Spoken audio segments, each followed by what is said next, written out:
Welcome back, everyone, to the Deep Dive. Today we are taking a deep dive into some really fascinating data about the state of global food and agriculture in 2024. Oh, sounds interesting. And you know our source? Let me guess. It is the FAO Statistical Yearbook 2024. Of course it is. The ultimate almanac for everything food. Absolutely, it's got everything. Production trade, sustainability, the environment. Whole shebang. I love that book. Well, get ready because we're going to unpack some surprising facts and some insights that you might not expect. All right, let's dive in. Okay, so right off the bat, I was looking through this yearbook, and I was blown away by this stat. Global cropland area per person has actually shrunk by 19% between 2000 and 2022. Wow, that's a big decrease. It's a huge decrease, and you would think with the population growing, we'd need more land, not less. Yeah, that seems counterintuitive. But it highlights a crucial point, Yeah. and that is that population growth is outpacing the land available for farming. Right. So more mouths to feed, but less space to grow food. Exactly, and this is especially pressing in regions like Africa, the Americas, and Asia, Yeah, those are some of the most densely populated areas in the world. and where the decline in cropland per capita is most pronounced. So, how are we managing to produce more food with less land? Are we becoming super efficient farmers?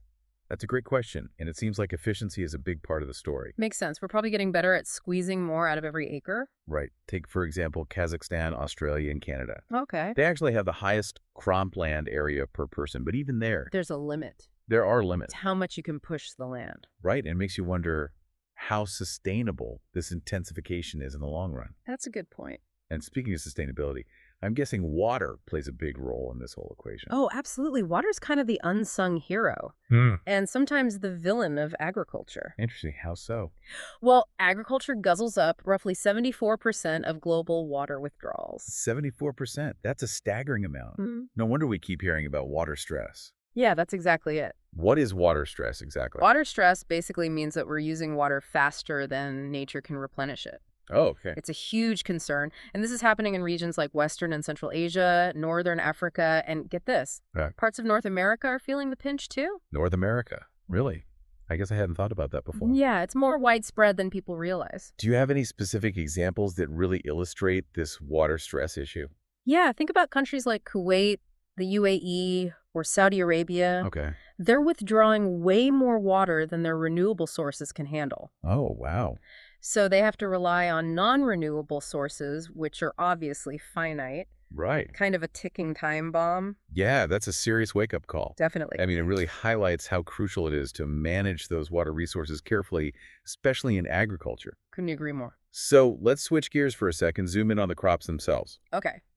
Between 2000 and 2022, global crop production saw massive growth. Like, how much are we talking? Well, the total area harvested jumped from 1.2 billion hectares to 1.5 billion hectares. Wow, that's a huge leap. That is a huge leap. So are we still primarily growing cereals, or are things changing? Cereals are still a big player, Okay. but their share of the global harvest has dipped slightly to 50%. Interesting. The real star of the show, though, is the oil crops sector. Oil crops, really? Yeah, we're talking a 54% increase in harvested area. Wow, it's booming. It's booming, exactly. That makes me think of the rise of palm oil, which I know has been a pretty hot topic. Right, palm oil production has skyrocketed. Like, by how much? A 263% increase since 2000. That's incredible. It's a lot. So what's fueling this insatiable demand for palm oil? Well, if you think about it, palm oil surpassed soybean oil as the top dog in global vegetable oil production back in 2006. Oh, wow, I didn't realize it had overtaken soybean oil. Yeah, and a major factor in that is the increasing use of palm oil in biodiesel production. Oh, that makes sense. So it's a complex issue with implications for both food and energy. It really is, yeah. What about other vegetable oils? Are they seeing similar growth? Not quite. If you look at rapeseed and sunflower oil, their global share has actually declined. Interesting. Yeah, the vegetable oil market is dynamic and influenced by a whole host of factors. Speaking of dynamic, let's dive into the world of seafood. All right, let's see what's happening under the sea. So, global production from fisheries and aquaculture, this is excluding algae, by the way, hit a record 185 million tons in 2022. 185 million tons. That's a lot of fish. That's a lot of fish. So is that mostly wild-caught fish, or is aquaculture playing a bigger role these days? You know, that's a good question. It reflects the growing importance of aquaculture, which now makes up over half of global seafood production. Wow, over half. I knew it was growing, but I didn't realize it was that significant. And interestingly, aquaculture's contribution varies widely by region. Oh, really? Like how so? Well, in Asia, it's a whopping 64%, while other continents lag behind. That's a huge difference. It is. I've also heard that China is a major player in the seafood game. Oh, they are. They are leading the pack in both wild-caught fisheries and aquaculture, Wow. responsible for a significant chunk, about 36% of global production in 2022. That's a big chunk. It is. So it's interesting to see how aquaculture has really taken off globally. It is driven by diverse factors, too, like government policies, management strategies, and environmental considerations. It's a multifaceted industry for sure. Absolutely. And with all this increased production, I'm guessing food is traveling further than ever before. Probably, yeah. What's the story on global food trade? Oh, you guessed it. Global food exports have exploded. Give me some numbers. They've reached a staggering 1.8 trillion US dollars in 2022. Trillion with a T. Trillion with a T. Wow, that's up from what, like a few billion back in 2000? That's up from a measly 380 billion back in 2000. Wow, that's a huge increase. It is. Fruits and veggies are the top traded commodities, followed by cereals, meat, and seafood. So who are the big players in this global food trade network? Who's exporting and who's importing all this stuff? Well, the USA is the king of food exports, with Brazil and the Netherlands coming in second and third. Makes sense. When it comes to imports, China takes the top spot, followed by Japan, and, interestingly enough, the USA. Oh, interesting. So the USA is both a major exporter and importer. Exactly. And Europe is a unique case. They're both a massive importer and exporter, which shows just how interconnected these global food systems are. Yeah, it's a truly globalized system. It is. It's mind-boggling how food connects countries and continents in this way. It really is. But let's not forget about the economic side of things. Right, the price we pay for all this food. Exactly. And, the FAO Food Price Index is a great tool for tracking those price trends in those food commodities. Sure. And looking at the data over time, we see some noticeable spikes, Oh, really? In what areas? particularly in fats and oils.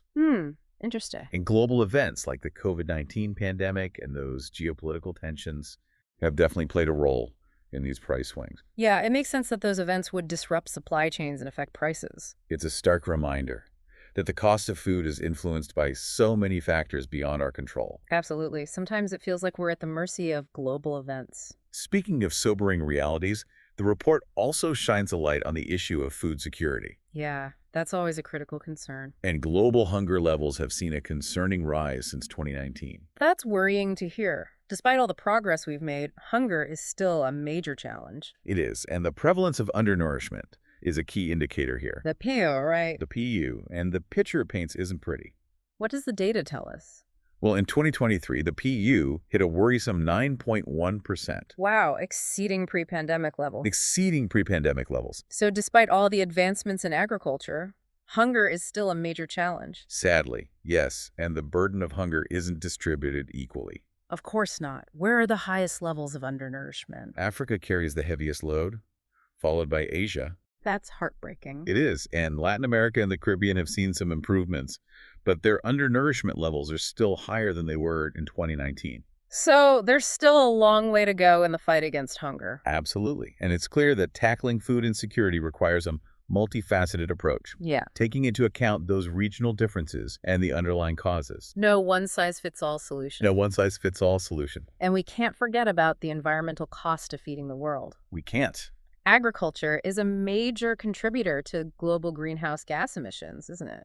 It is. Mainly through those emissions from livestock, on-farm energy use, and changes in land use. It's a critical point. It raises the question, how can we balance the need to produce enough food with the need to minimize our environmental footprint? That's the million-dollar question, and it's one that the FAO is actively trying to address through their research and advocacy for sustainable farming practices. Yeah, it's a delicate balancing act for sure. It is. And the yearbook really brings to light how intricate those connections are between food production, trade, economic forces, and environmental sustainability. It does. It's not just about producing more, Right. It's about producing it smarter Right. in a way that protects our planet. Absolutely. So let's delve into some specifics. Okay. What are some of those sustainable agricultural practices that stood out to you in the yearbook? Well, one area that caught my eye was the data on organic agriculture. Okay. This approach prioritizes ecological balance, biodiversity, and using natural inputs. Okay. And it's been growing. How much? The global area dedicated to organic agriculture has surged from just over 21 million hectares in 2004 to over 78 million hectares in 2022. Wow. That's significant growth. Yeah, it is. Are there any regions kind of leading the charge in organic farming? You know, Europe has traditionally been a pioneer in organic agriculture. Okay. And they still hold the largest share of that global area. But we're seeing encouraging growth in other regions too, like Asia and the Americas. That's really good to hear. It is. So it suggests a growing awareness of the benefits of organic farming. Yeah, for both our health and the planet. Right, exactly. But I imagine there are challenges too. Oh, there are definitely challenges. Like what? Well, organic farming often involves higher production costs, Oh, okay. and we need those robust certification systems to guarantee authenticity. Of course. But the yearbook also reveals a rising consumer demand for organic products, Okay. which then creates market incentives for farmers to transition to more sustainable practices. That makes sense. It does. So it's encouraging to see those positive shifts taking place. Absolutely. Now, let's circle back to that issue of food security for a second. Okay. We discussed that alarming rise in undernourishment, Right. but the report also digs into food insecurity levels. Right, which gives a more nuanced perspective. Okay. It goes beyond just calorie intake, right? It considers access to food, how well people utilize the food they have, and the stability of food supplies. And what does it say about the global population? The yearbook paints a concerning picture. In what way? Well, a significant portion of the global population is experiencing moderate or severe food insecurity. Can you break down those levels for us? Sure. So the yearbook uses something called the Food Insecurity Experience Scale, or FIEs, Okay. to measure these levels. Okay. Severe food insecurity is the most extreme form. Okay. This is where individuals experience hunger Right. and are forced to skip meals regularly. Wow. Moderate food insecurity signifies that people face uncertainties about getting enough food Right. and may have to compromise the quality or quantity of their diets. So I'm guessing the data reveals variations in these food insecurity levels across different regions. Absolutely. Africa bears the brunt of it with the highest levels, followed by Latin America and the Caribbean. In contrast. Northern America and Europe experience significantly lower levels. Wow, that's a big difference. It is. It underscores the need for those targeted interventions and policies Yeah, tailored to the specific challenges facing each region. 100%. What are some of the key drivers behind these regional disparities in food security? Food insecurity is such a complex issue, isn't it? Yeah, Rooted in poverty, conflict, climate change, inequality. right, There's no simple answer. right. Of course, any examples? Well, in Africa, factors like drought, political instability, and limited access to markets play a significant role. Okay, and in Latin America? In Latin America and the Caribbean, economic inequality and the impacts of climate change on agricultural production are major contributors. It's a web of interconnected issues that demands a holistic approach to finding solutions. Absolutely. The yearbook also delves into dietary trends, Interesting. providing insights into what people are actually consuming around the world.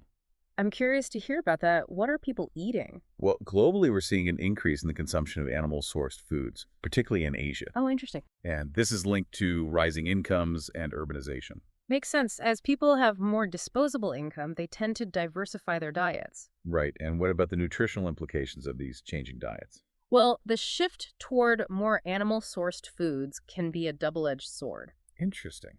On the one hand, it can improve people's intake of essential nutrients like protein and iron. Yeah. But on the other hand, if not balanced with a healthy, diverse diet, Right. it can lead to an increase in non-communicable diseases, Like Like- what? obesity and heart disease. So it's about promoting those healthy and sustainable dietary choices. Yeah, it's about finding that balance between what's good for us and what's good for the planet. Exactly. Speaking of the planet, the report also dives into those environmental impacts of agriculture, Right. including greenhouse gas emissions. Okay. And what's it say about that? Well, the data provides a breakdown of emissions from different agricultural activities, Okay. and it shows the significant contribution of livestock production, particularly enteric fermentation. Enteric fermentation, what's that? That's from ruminant animals like cattle. Okay, so what does this data tell us about the role of livestock in climate change? Well, livestock production is a major source of methane emissions, Okay. which is a really potent greenhouse gas. Right. It has a much higher warming potential than carbon dioxide. Wow, that's significant. It is, and the report highlights the need for strategies to reduce those methane emissions from livestock. Like what? Things like improved feed efficiency and manure management. It's clear that mitigating climate change requires addressing emissions from all sectors, including agriculture. Absolutely. Are there any other notable environmental impacts of agriculture that are highlighted in the report? The report also talks about the impacts on biodiversity, deforestation, and water resources. Okay.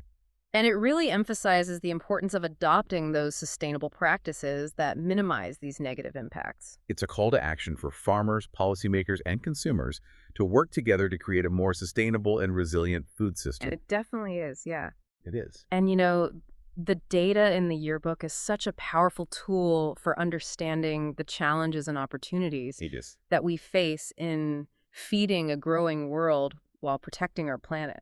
It really is a complex puzzle with many pieces, but the FAO Statistical Yearbook provides valuable insights to help us kind of navigate those complexities. And it reminds us that our choices, both as individuals and as a global community, have a profound impact on the future of food and agriculture. They really do. Yeah, it's finding that balance, right, between feeding the world and protecting it. Exactly. Kind of a tough needle to thread.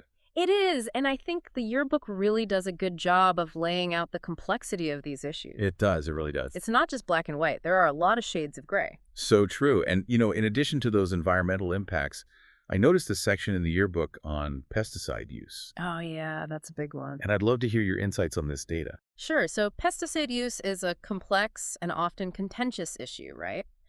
There are valid concerns about potential harm to the environment and human health. Right, for sure. And the data reveals that there's been a steady rise in global pesticide use over recent decades. Why is that?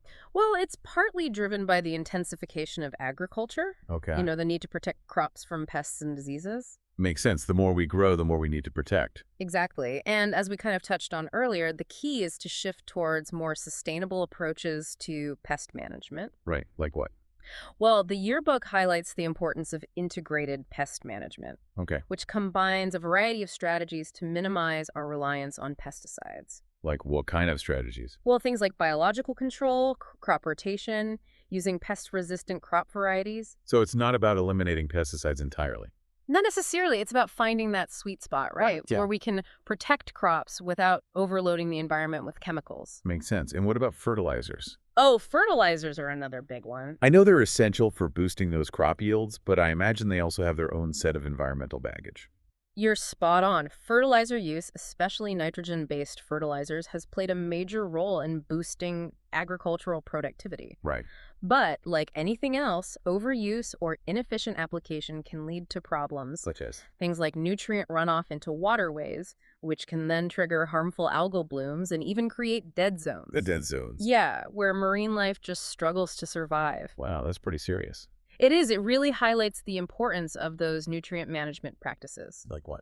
Things like precision farming techniques Okay. that tailor that fertilizer application to the specific needs of the crops and the soil. Okay, so it's all about being more targeted with how we use those fertilizers. Precisely. And regular soil testing is key too. Okay. To ensure we're providing the right nutrients in the right amounts, it's about maximizing efficiency and minimizing waste. It seems like data and technology have a crucial role to play in making all of this happen. Oh, absolutely. And the yearbook really drives that point home. How so? Well, it talks about things like remote sensing and precision agriculture. These data-driven approaches Okay. have huge potential for optimizing resource use and minimizing environmental impact. So it's about using information to empower smarter decision-making. Exactly. It's like equipping farmers with a high-tech toolbox Right. to manage their land and resources more sustainably. So it's a combination of both the tech and the human knowledge. Yeah, 100%. It takes a village. It does. Scientists, policymakers, and farmers all working together. And let's not forget about the role of consumers. Right. We all have a role to The play. choices we make about what we eat Right. and where we buy our food really have a direct impact on the direction of agriculture. It's a reminder that we all have a stake in creating a more sustainable and equitable food system. Couldn't have said it better myself.